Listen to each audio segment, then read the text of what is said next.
Have you ever woken up in the middle of the night with the unmistakable feeling that someone else was in the room? My name is Mark, and I've suffered from chronic insomnia for years. Desperate to fix my sleep schedule, I downloaded a popular sleep tracking app. It was simple enough. You placed your phone face down beside your pillow before going to bed. The app monitored your breathing patterns and automatically recorded any unusual sounds during the night: snoring, sleep talking, or footsteps. For the first week, everything was perfectly normal. But yesterday morning, while reviewing my sleep report, I noticed something strange. At exactly 3:14 a.m., the app had created a 15-second audio recording. Curious, I tapped play. At first, there was nothing except the slow rhythm of my own breathing. Then, through the silence, a clear whisper emerged right beside the microphone. End of part 1. Part 2. The stranger's voice. The whisper was quiet, yet terrifyingly clear. A thin, hissing voice spoke only 3 words. "He's still asleep." I bolted upright in bed. My apartment had been locked from the inside. I lived alone on the 10th floor, no pets, no roommates. So who could have leaned over my pillow and whispered directly into my phone?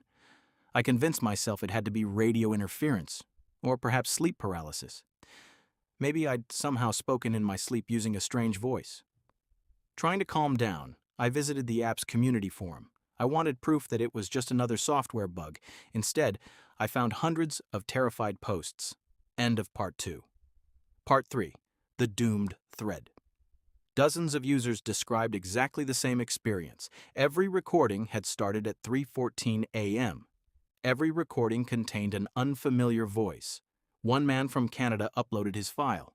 Someone could be heard quietly counting his toes in the darkness. A woman from Germany was crying in the comments.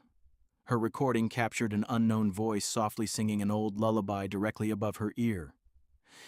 The developers never replied. Pinned to the very top of the forum was a single message from a moderator. Only one sentence. If your app recorded audio at 3:14, do not sleep tomorrow night. It has synchronized with your location. End of part 3. Part 4. The second night. The following night finally arrived. I refused to sleep. 3 cups of strong coffee, every light in the apartment switched on. I sat on the couch, staring at my phone. I didn't uninstall the app. I needed proof that all of this was nothing more than a glitch. Time crawled forward. 3 o'clock, 3:05, 3:10.